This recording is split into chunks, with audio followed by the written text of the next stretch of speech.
کہ جب ہماری حکومت ہٹائی گئی تھی اور آج عام آدمی کی زندگی میں کیا فرق پڑا ہے.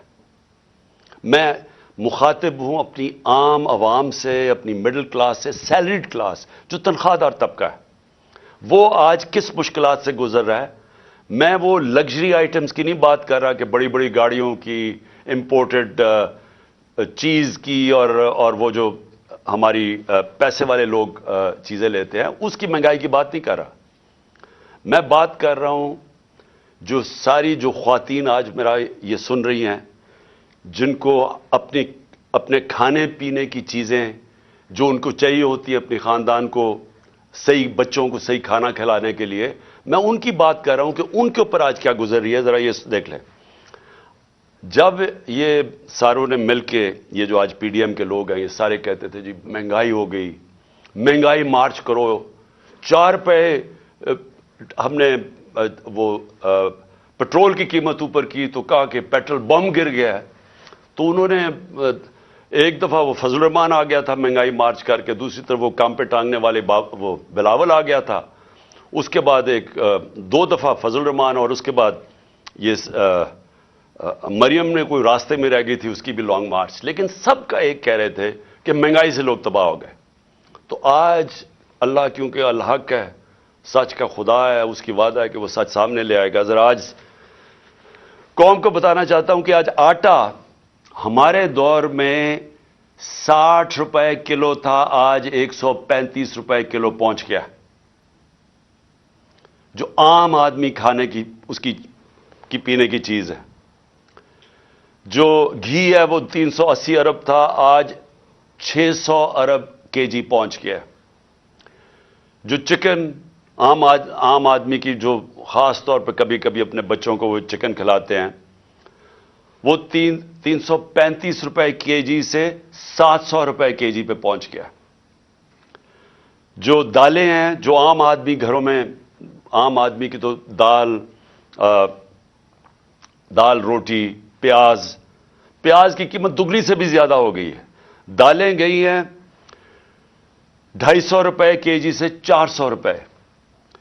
اور اب کسان دیکھیں، ہمیں جب تک کسان کو نہیں اٹھاتے، اور جو ہم نے پوری کوشش کی اٹھانے کی، اور ماشاءاللہ ہمارے دور پہ آخری 2 سال میں کسانوں کے پاس ریکارڈ پیسہ آیا. ہم نے ان کو ٹائم پہ جو گنے کی فصل کٹتی تھی، شوگر مل سے ٹائم پہ پیسہ لے کے دیا، پوری قیمت لے کے دی، کٹوتی ختم کی، ٹائم پہ پیسہ ملونا اپنی زمینوں پہ لگایا. ریکارڈ 4 فصلوں کی ریکارڈ پروڈکشن 2 سال ہوئی ہماری، یعنی بمپر کراپس ہوئی. تو آج وہ جو یوریا استعمال کرتا ہے وہ 1668 روپے ہمارے دور میں تھا، آج یوریا گیا ہے 3000 روپے پہ. ہمارا پھر میں اور بھی چیزیں جو گھر بنانے کے لیے سریا لوگ استعمال کرتے ہیں، سیمنٹ استعمال کرتے ہیں، تو سیمنٹ گیا ہے 865 روپے سے 1062 روپے پہ. جو سریا استعمال کرتے ہیں وہ 2 لاکھ روپیہ ٹن سے، سلیب سے، وہ گیا ہے 3,05,000 پہ. 2 لاکھ سے 3,05,000 پہ. اب جو لوگوں نے گھر بنا رہے ہیں، کنسٹرکشن کر رہے ہیں، ان سب کو مشکلیں پڑ گئی ہیں. جو پروجیکٹس تھے ہمارے، مثلا آپ سڑکیں بن رہی تھیں، جو پرانے پروجیکٹس چل رہے تھے، ان سب میں مشکلیں پڑ گئی ہیں. ہم جو شوکت خانم بنا رہے ہیں، اور جو انشاءاللہ اس سال کی اینڈ میں کھلنا تھا کراچی میں، اب وہ سارے ہمارے جو ایسٹیمیٹس ہیں وہ سارے اپسیٹ ہو گئے ہیں. امپورٹس رک گئی ہیں، جو سٹیل کی امپورٹس تھی، کئی چیزیں رک گئی ہیں. تو سارے اس طرح پروجیکٹس، جو آن گوئنگ پروجیکٹس ہیں، سب متاثر ہو گئے ہیں. یہ جو قیمتیں بڑھی ہیں سیمنٹ کی اور سٹیل کی. جو لوگ گھر بنا رہے تھے، ان کے گھروں کے قیمتیں ایک دم اوپر چڑھ گئی ہیں.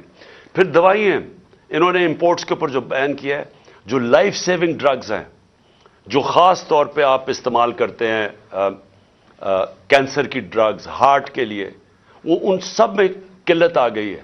کیونکہ یہ جو سوچے سمجھے بغیر سب امپورٹس بند کیے ہیں، جس میں متاثر ہو رہے ہیں ہاسپٹلز اور وہ مریض جن کی سیریس بیماریاں.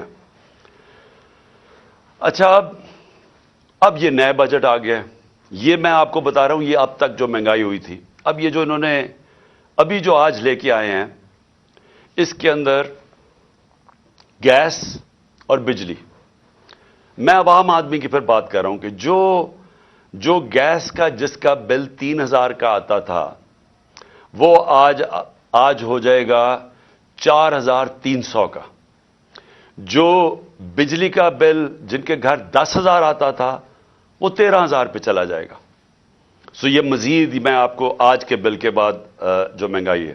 Sales tax across the board بڑھا دیا ہے، یعنی ساری چیزیں، کیونکہ سیلز ٹیکس انہوں نے بڑھایا ہے، ساری چیزیں اس سے مہنگی ہوں گی. اور جو بھی میں نے سریا کی اور سیمنٹ کی بات کی تھی، ان کے اوپر جو گیس سریا بنانے کے لیے جو سٹیل ملز کو گیس جاتی تھی، اس میں 14% انکریز کر دیا، تو اس کی قیمت اوپر جائے گی. سیمنٹ 10% گیس کی قیمت انکریز کر دی ہے، تو مزید اس کی قیمت اوپر چلی جائے گی.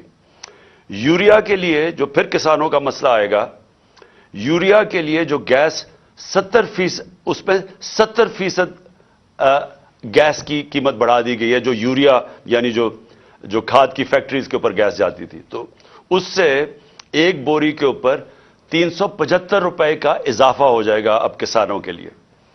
اور کسانوں کو آگے مشکل پڑی ہوئی ہے کہ ٹیوب ویلز کے اوپر جو بجلی کی تھی، اس کی سبسڈی ختم کر دی، تو مزید اور کسانوں کے لیے ایک اور عذاب آ رہا ہے. اب اس سے ہوگا کیا؟ اس سے ہوگا یہ دو چیزیں ہوں گی. ایک، مہنگائی بڑھے گی. مہنگائی آ گئی 50 سال میں پاکستان کی تاریخ کی سب سے زیادہ مہنگائی ہے. میں نے پھر سے کہا کہ ان کی ساری کیمپین ہمارے خلاف کیا تھی کہ ہم نے بہت زیادہ مہنگائی کر دی. ہمارے دور پہ جو مہنگائی تھی وہ 12% تھی، وہ آج پہنچ گئی ہے 30% کے اوپر اور مزید بڑھنے والی ہے. جو سب سے خوفناک چیز ہے، جو فوڈ انفلیشن، جو کھانے پینے کی چیزیں جو مہنگی ہوئی ہیں، وہ ہمارے دور پہ 16% تھی، آج 40% پہ پہنچ گئی. تو اس سے جو عام آدمی ہے، میں پھر سے کہتا ہوں، جو سیلریڈ کلاس ہے، پہلے تو مہنگائی میں وہ پسیں گے، ساتھ ساتھ یہ جو انہوں نے چیزیں بڑھائی ہیں، جو انہوں نے امپورٹس کے اوپر جو ان کی غلط پالیسیز تھی، جو نااہلی تھی، اسے فیکٹریاں بند ہو رہی ہیں. ہماری جو ریکارڈ انڈسٹریل پروڈکشن تھی، ہماری جو انڈسٹری اضافی تیزی سے بڑھ رہی تھی، آج وہ منفی پہ چلی گئی ہے. جو انڈسٹریز، جو ٹیکسٹائل انڈسٹری، آپ فیصل آباد جا کے دیکھیں، جدھر مزدور نہیں ملتا تھا، آج بے روزگاری شروع ہو گئی ہے. ایک طرف بے روزگاری، ایک طرف مہنگائی. انٹرسٹ ریٹ انہوں نے ریکارڈ اوپر کر دیے ہیں. اس کا مطلب کہ جو بھی آپ کوئی نیا کاروبار شروع کرے گا، وہ 100 دفعہ سوچے گا، کیونکہ انٹرسٹ ریٹ اوپر چلے گئے، سود کی شرح اتنی اوپر چلی گئی ہے. تو ایک طرف مہنگائی، دوسری طرف بے روزگاری. اب میں جو آج میرا اصل آج آپ سے بات چیت کرنے کا مقصد کیا تھا، اب آگے ہم کیا کر رہے ہیں، جا کدھر رہے ہیں. میں اس لیے آپ سے کہہ رہا ہوں کہ یہ جو مزید مہنگائی آئی ہے، اور یہ جلدی انہوں نے کی ہے. شروع میں ان کو سمجھ نہیں آئی کیا کرنا تھا. اپنے این آر او کے اوپر انہوں نے وقت گزارا.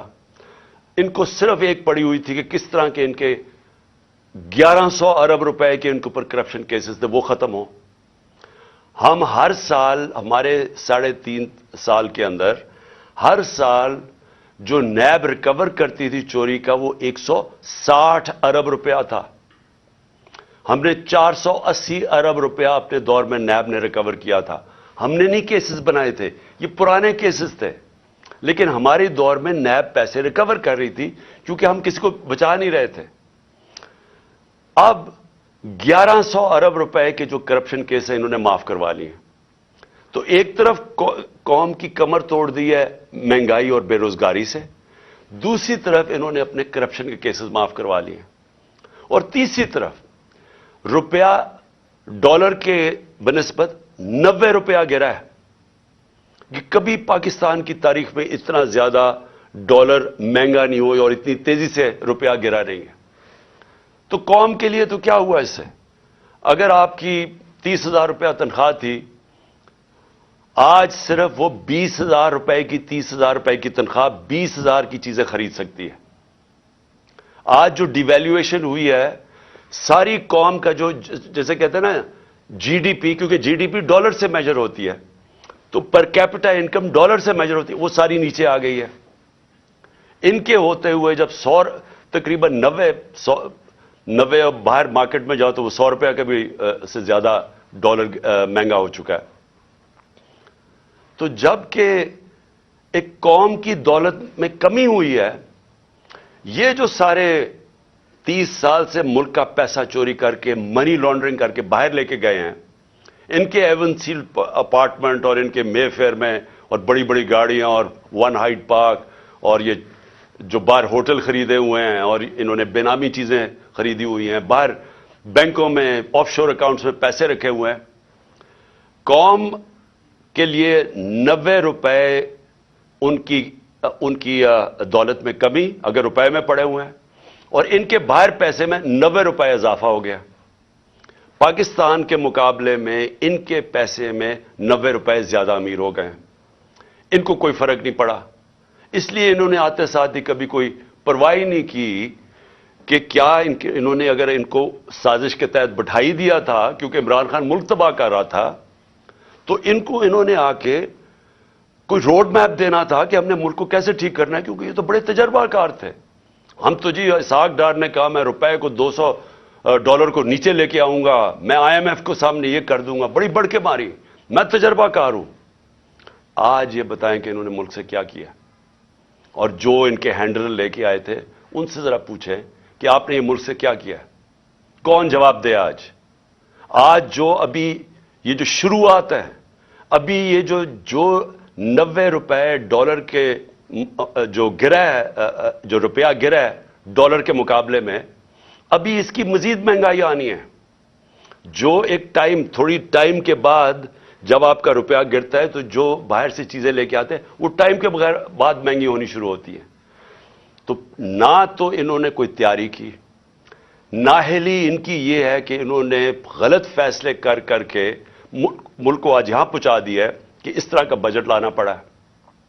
اور کوشش کر رہے تھے کہ عارف الوی کے اوپر ذرا بوجھ ڈالے، پارلیمنٹ میں بھی نہیں چاہتے تھے کہ ڈبیٹ ہو اس کے اوپر، اس سے کہتے تھے آرڈیننس سائن کرو تاکہ یہ بچ جائیں کہ پارلیمنٹ میں ان کے اپنے لوگ کیا یہ جو بجٹ لے کے آ رہے ہیں وہ کیا بولیں گے اس کے اوپر. عمران خان بہت خطرناک ہے اس ملک کے لیے. تو تب سے وہی ابھی بھی حال ہے. اس ملک میں اگر ہم نے صاف اور شفاف الیکشن نہ کروائے، ایک پبلک مینڈیٹ سے گورنمنٹ نہ آئی جو کہ پبلک جس کے پیچھے کھڑی ہو جس گورنمنٹ کے، وہ گورنمنٹ پھر مشکل فیصلے کرے، وہ جو میں کینسر کو کاٹ کے نکالے ملک سے، سٹرکچرل ریفارمز کرے، جو آج ملک کی ضرورت ہے، رول آف لا قائم کرے، گورننس سسٹم ٹھیک کرے، تب جا کے یہی جو کرائسس ہے یہ ہم فائدے میں اس کو کر سکتے ہیں. یہ جو ہم دلدل میں پھنسے ہوئے ہیں اس میں نکلتے نکلتے ہم ملک کو پوری طرح اٹھا سکتے ہیں. یہ ہمارا فائدہ ہو سکتا ہے کہ ہم اس کرائسس کا، اگر اس کرائسس سے ملک میں اصلاحات کریں.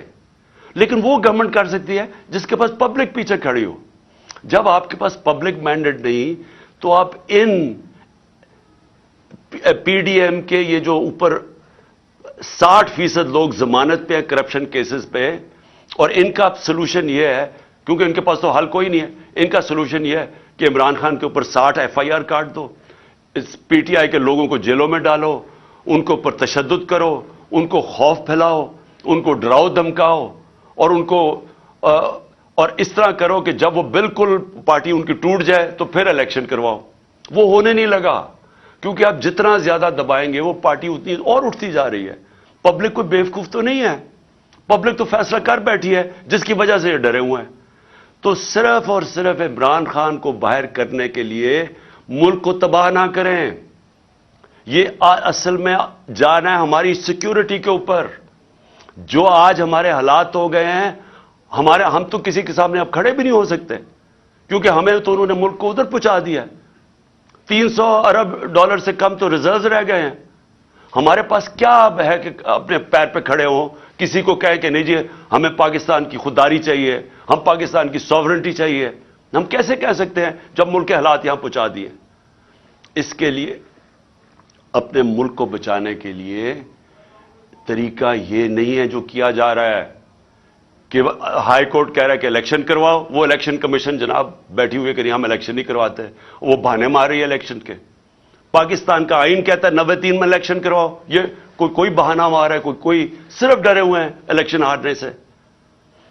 پاکستان کی آئین کی وائلیشن جس طرح کی جا رہی ہیں اور جس طرح آگے پلان بن رہا ہے، یہ جو بھی لوگ سمجھ رہے ہیں کہ اس سے وہ اپنی ذاتی فائدہ اٹھا دیں گے، وہ ملک کو ڈبو دیں گے۔